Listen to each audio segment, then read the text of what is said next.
concurseiro de todo o Brasil, é um prazer mais uma vez recebê-lo em nossa companhia. Seja bem-vindo, meu amigo, minha amiga, a este site de sucesso que vai fazer de você mais um dos nossos campeões. Sou o professor Jefferson Fiel, professor de matemática e raciocínio lógico, e hoje vamos tratar do raciocínio lógico matemático, mais especificamente do conteúdo teoria dos conjuntos. Teoria dos conjuntos é um assunto bastante amplo que aparece por diversas vezes nos concursos públicos, toda vez que temos a disciplina raciocínio lógico matemático, pode ter certeza que esse assunto vai estar presente. E é um assunto basicamente fácil, aonde nós precisamos ter um domínio conceitual. Por que conceitual? Porque quase que não iremos efetuar cálculos. É muito pouco os cálculos que nós fazemos referente à teoria dos conjuntos. Mas existe uma exploração contundente com relação a conceitos. E é isso que nós vamos trabalhar nessa aula, tá? Iniciando aí os conceitos da teoria dos conjuntos e depois continuaremos na parte 2. Beleza? Vem comigo então, vamos dar o pontapé inicial, teoria dos conjuntos, parte 1.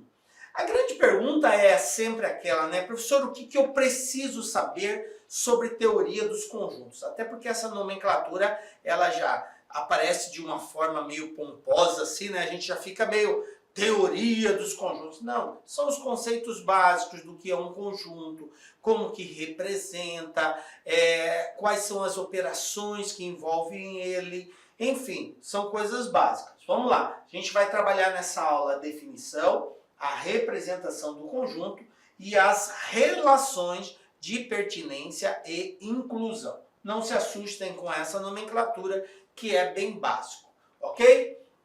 Bom, inicialmente, vamos começar dizendo o que é um conjunto, né, gente? A gente precisa entender primeiro essa termologia.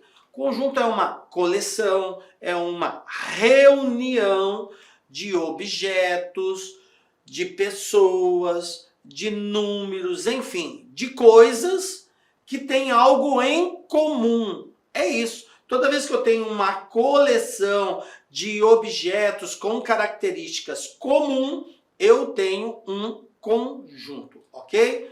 Perfeito. No nosso caso, nós vamos tratar dos conjuntos numéricos. Então, a relação comum que vai existir é que se trata de números, ok? Mas a palavra conjunto, ela pode ser atribuída a qualquer situação. Desde que eu tenha características reunidas comum, eu tenho um conjunto. Por exemplo, dias da semana. Segunda, terça, quarta, é o conjunto dos dias da semana. Conjunto dos meses do ano. Janeiro, fevereiro, março. Enfim, não são números, mas representa um conjunto. Ok. Na figura a gente tem aqui pessoas reunidas, então eu tenho um conjunto de pessoas. Perfeito. Uma coisa interessante é que a gente tem que distinguir o que é um conjunto e o que é um elemento deste conjunto, tá?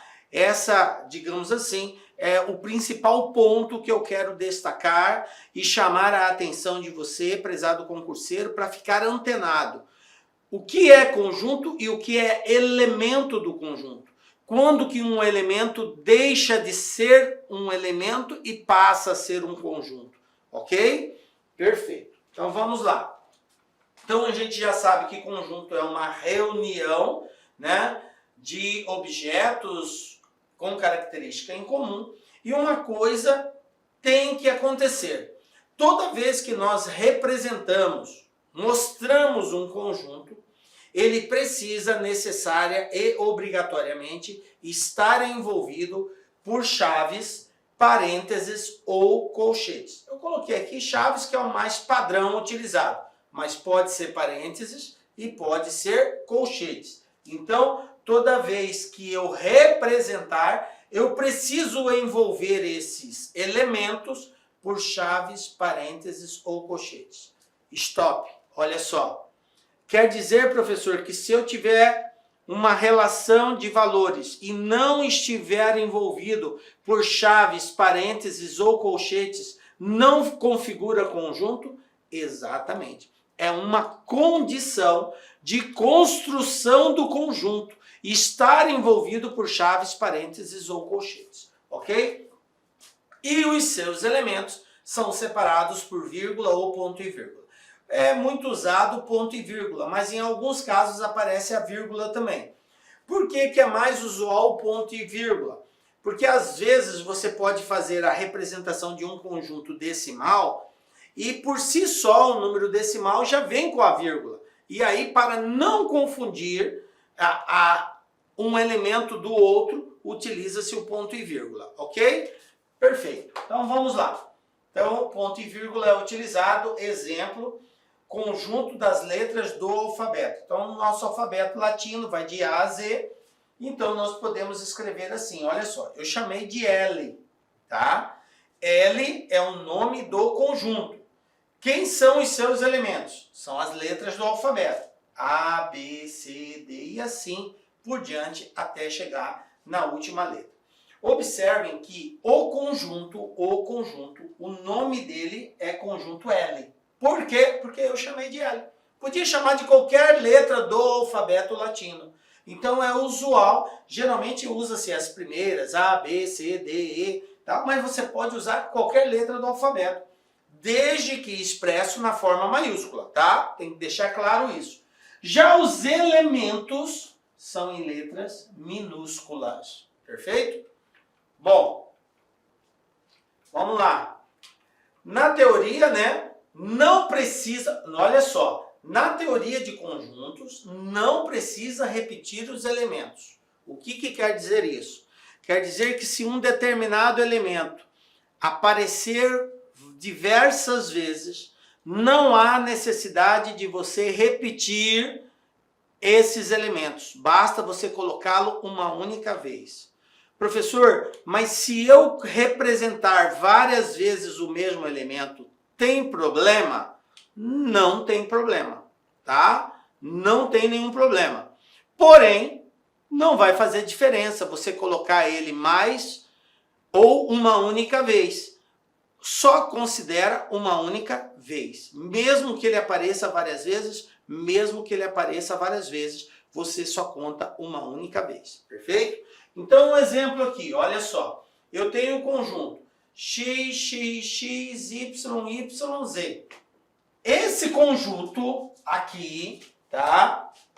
Na qual eu tenho o x 3 vezes, o y 2 vezes. Não é nada diferente desse aqui, ó. X, Y, Z. É essa a observação que eu estou fazendo. Na teoria de conjuntos, não precisa repetir. Se repetiu, não tem problema. Mas isso não é diferente daquilo. E aí a gente vai ver agora por quê? Porque existe algo chamado cardinal, que é exatamente a quantidade de elementos que um conjunto apresenta, tá? Então, sabendo que o fato de repetir não configura um elemento a mais, isso vai influenciar na hora de você fazer referência ao cardinal de um conjunto, tá? Então, essa palavra cardinal, ela representa o quê? O número de elementos que um conjunto apresenta, tá? Nós chamamos de cardinal do conjunto. E a representação, se o conjunto é Q, N de Q. Se fosse um conjunto A, seria N, A entre parênteses. Se fosse um conjunto B, seria NB, ok? Então, o N faz referência à quantidade de elementos e o que está dentro do parênteses indica qual conjunto nós temos que dar esta informação, ok? Então, cardinal é representado dessa forma. Vamos pegar um exemplo aqui. Olha só. Eu tenho um conjunto A constituído pelos elementos A, B, C, D e E. Aí vem a pergunta. Seu cardinal, quanto que é? Aí você olha para esse conjunto aqui. Em outras palavras, cardinal é quantos elementos esse conjunto A apresenta. Bom, professor, é só contar? Isso mesmo, só contar. Vamos lá, ó. 1, 2, 3, 4, 5. Então, o conjunto A tem 5 elementos. Perfeito. Facinho? Um outro exemplo. Olha só. Conjunto B. Eu tenho x, x, x, y, y, z. Aí pergunto, quantos elementos tem este conjunto? Aí você vai e faz assim. 1, 2, 3, 4, 5, 6. Correto? Não. Errado. Por quê? Porque tem elemento repetido. E o elemento repetido não pode ser contado em duplicidade. Eu conto ele uma única vez. Professor, mas apareceu 1 milhão de x. Não importa. É como se fosse um somente. Pronto. Só posso contar uma única vez. Tá? Então, considerando que eu só posso contar uma única vez, então eu tenho o x, 1, o y, 2 e o z, 3. Quantos elementos eu vou ter? 3 elementos. Então, o cardinal desse conjunto é 3. Então, o cardinal é um número que representa a quantidade de elementos que aquele conjunto possui. Observação, não conta em duplicidade elementos que se repetem. Conta-se uma única vez. Fechou? Perfeito, né? Então, já estamos ligados no cardinal aí.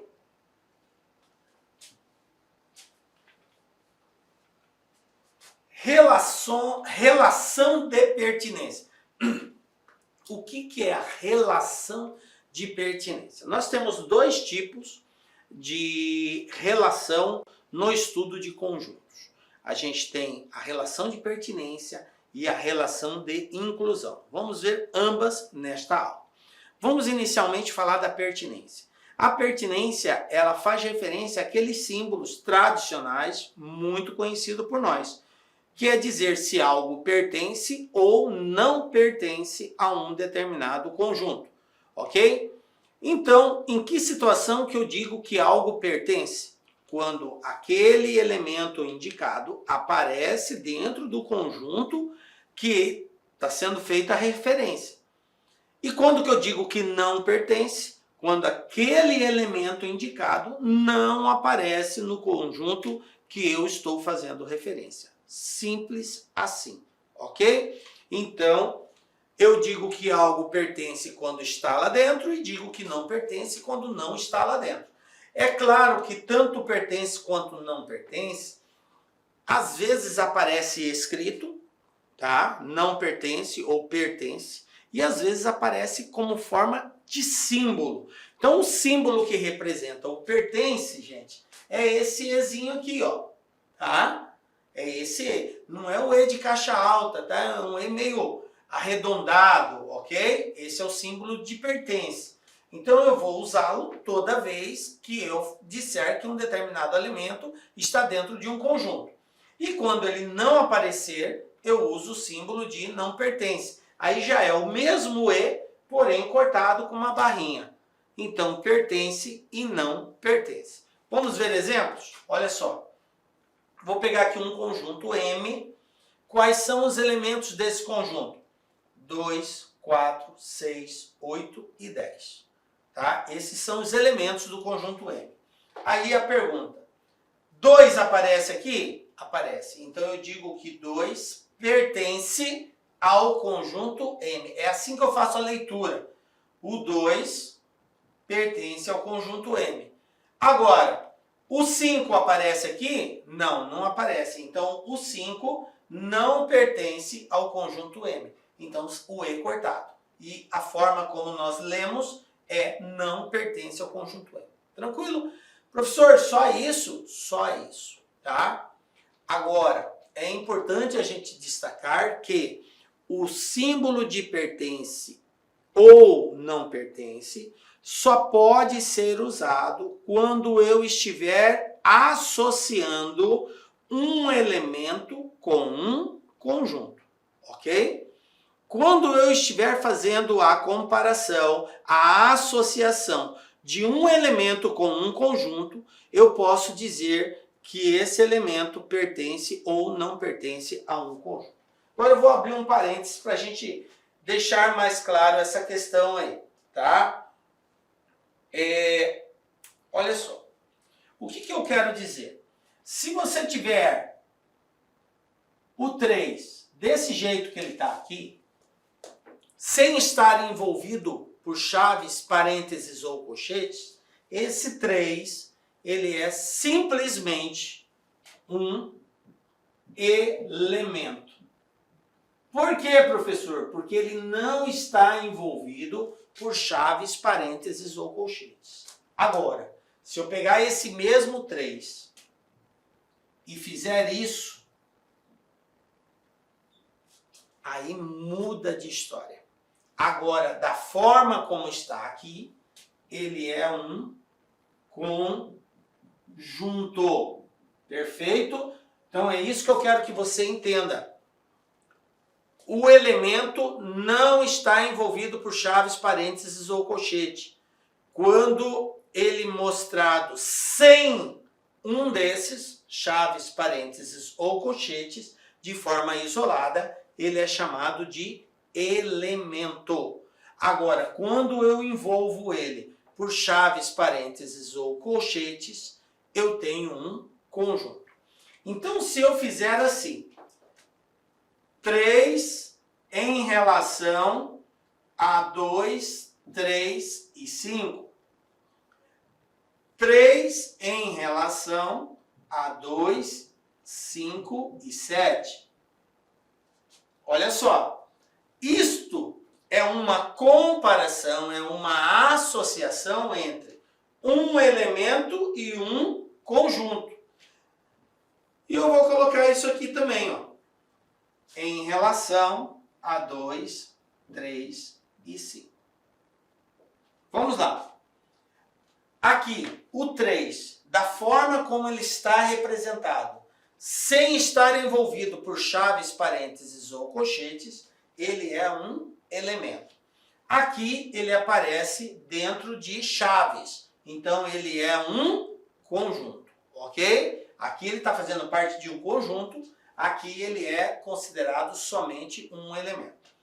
Se é uma comparação de elemento com conjunto, então eu posso usar o símbolo de pertence ou o símbolo de não pertence.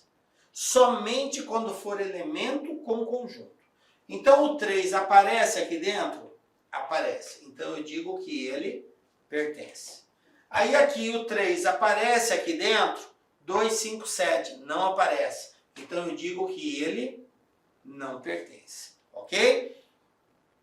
Corretíssimo o uso do símbolo. Agora, olha só o que acontece aqui embaixo. Eu tenho 3 e aqui também tem 3 dentro das chaves. Só que isso aqui, como está envolvido por chaves, isso aqui é um conjunto unitário, na qual o seu elemento é o 3. Aqui é um conjunto de 3 elementos, na qual consta como um dos elementos o 3 também. Mas eu posso dizer então que esse cara pertence àquilo ali? Não posso. Esta é uma dos conceitos que nós precisamos dominar. Se você está comparando um conjunto com outro conjunto, você não pode dizer que ele pertence a outro conjunto. São outras relações que nós vamos utilizar. Daqui a pouco a gente vai entrar nela. Então, o símbolo de pertence ou não pertence, guardem bem isso, só pode ser usado se você estiver comparando um elemento com um conjunto. E para ser elemento, não pode ter chaves, parênteses ou colchetes envolvendo ele. Então, nesse primeiro caso aqui, nesse segundo caso, perfeito.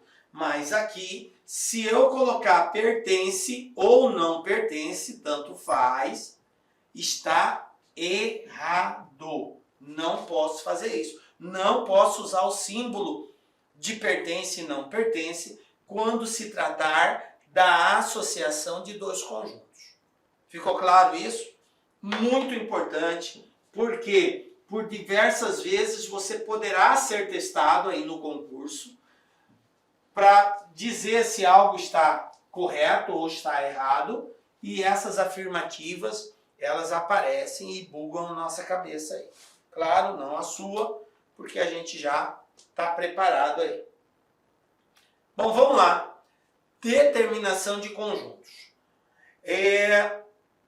Nós temos várias formas de descrever. Quando você fala descrever, é forma de representar um conjunto, tá? Já disse para vocês que o conjunto precisa estar envolvido por chaves, parênteses ou colchetes. Então, para descrever, para representar um conjunto, eu posso, tá, listar os seus elementos, ok? Tá? O que seria listar? É colocar entre chaves, parênteses ou colchetes todos os elementos desse conjunto, tá? Definir uma propriedade. O que é definir uma propriedade? É um atributo, é uma informação que eu passo que caracteriza os elementos daquele conjunto.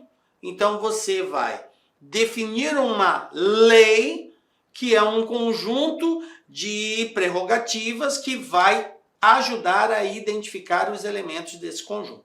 Isso chama-se listar por propriedades, escrever uma propriedade dos elementos. Tipo assim, números pares.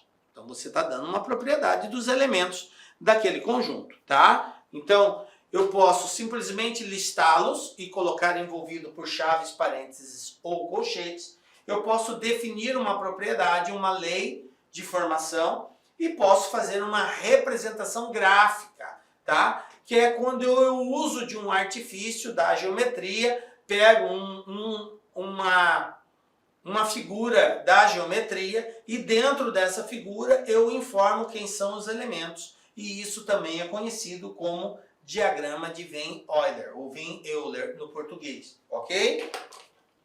Então vamos ver os três aqui, um exemplo de cada. Olha só. Primeiro, por extensão, que é a lista, né? Então, exemplo, é aquela mediante a qual nós indicamos, né, os elementos do conjunto. Exemplo, olha só. Conjunto dos números pares maiores que 5 e menores que 20. Olha só. Eu vou representar o conjunto dos números pares, que são maiores que 5, portanto 6, 8, 10 e menor que 20. Então 20 não entra, é menor que 20. Uma coisa é você dizer menor, outra coisa é você dizer menor ou igual, tá? Então aqui entraria o 6, o 8, o 10, o 12, 14, 16, 18. Pronto, acabou aí, tá? Porque tem que ser menor que 20. Perfeito. Isto é listar os elementos. Agora, se eu quero fazer a representação por propriedade, então agora eu vou citar uma característica que define esses elementos. Eu não irei mostrar os elementos, porque aí é o primeiro caso, onde eu mostro um por um. Agora eu só dou uma definição, uma escrita que define a propriedade desses elementos. Então veja bem, um exemplo. Olha só, conjunto P. Observem, não mostrou os elementos, mas ele deu uma característica que representa esses elementos. Números inteiros positivos maiores que 2. Aqui não mostra quem são esses elementos, mas se eu fosse escrever esses elementos, gente, quem seria? Inteiro maiores que 2, inteiros positivos maior que 2, 4, 6, 3, 4, 5, 6, 7, 8, 9, 10 e assim vai. Por quê? É número inteiro, então maior que 2, então começa a partir do 3. O primeiro número inteiro após o 2 é o 3. Então 3, 4, 5, 6 e vai para o infinito positivo, porque são inteiros positivos. Perfeito? Então nesse caso, não há necessidade de nós listarmos. O que existe aqui é só uma propriedade que define os elementos.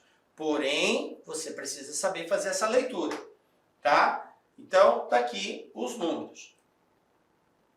A outra forma de nós escrevermos por propriedade é a seguinte, tá? ele pede para nós listarmos os números inteiros maiores que 2. É usando, vou aqui, o símbolo de maior ou de menor. Ou maior ou igual, ou menor ou igual. Nós podemos fazer uso desses símbolos para poder representar também. Então, naquele caso, como ele fala, número inteiro positivo, então eu tenho assim, ó, x. Por que x? Porque x representa um número qualquer, tá? X é um número qualquer. Pertence a z mais. Olha só, z é a letra que representa o conjunto dos números inteiros. Mais quer dizer que é o positivo. Mas, professor, se eu não quiser colocar esse mais, tem problema? Não, eu posso colocar só z. Por quê? Porque mais na frente eu vou usar um recurso que vai definir que é positivo. Então eu vou deixar só z para não confundir, bugar a sua cabeça. Então x pertence a z, ou seja, x é um número inteiro. Aí essa barra aqui, ó, essa barra na matemática quer dizer tal que é a condição, Então x é um número inteiro. Inicialmente eu quero pedir licença para vocês porque atrapalhei os seus estudos, mas essa videoaula é uma videoaula demonstrativa do site LAC Concursos. Eu sou o professor LAC, especialista em concurso público. Somente em 2022, isso mesmo, eu já tive a oportunidade de ser aprovado em 7 concursos públicos. Eu estou aqui para te ajudar. Gostou dessa videoaula? Quer continuar assistindo? Aliás, quer fazer o nosso curso completaço? Inclusive com personal coach, que eu estudo em regime de metas, na qual eu tenho certeza absoluta, se você cumprir todas as nossas orientações pedagógicas, cumprir as nossas metas de estudos, lá no dia da prova, no dia 4 de dezembro, salvo engano, né? É isso mesmo, dia 4 de dezembro, você vai fazer uma excelente prova para o sócio educativo do Espírito Santo. São 400 vagas, mais cadastro de reserva. Eles vão habilitar milhares de pessoas, e muitas pessoas serão convocadas além do cadastro de reserva. Por quê, professor? Porque são 2 anos de validade por mais 2, 4 anos de validade. Professor, quanto custa o curso da LAC Concurso? Apenas 10 parcelinhas de R$30. É isso mesmo, 10 parcelinhas de R$30 você vai ter esse curso super completo, atualizado, atualizadíssimo. Será o melhor investimento de sua vida, o melhor custo-benefício da sua vida, 10 parcelinhas de R$30. Gostou? Então vem comigo, vem estudar aqui na LAC Concurso, tem um link aqui embaixo onde você vai diretamente fazer a sua matrícula no site da LAC Concursos.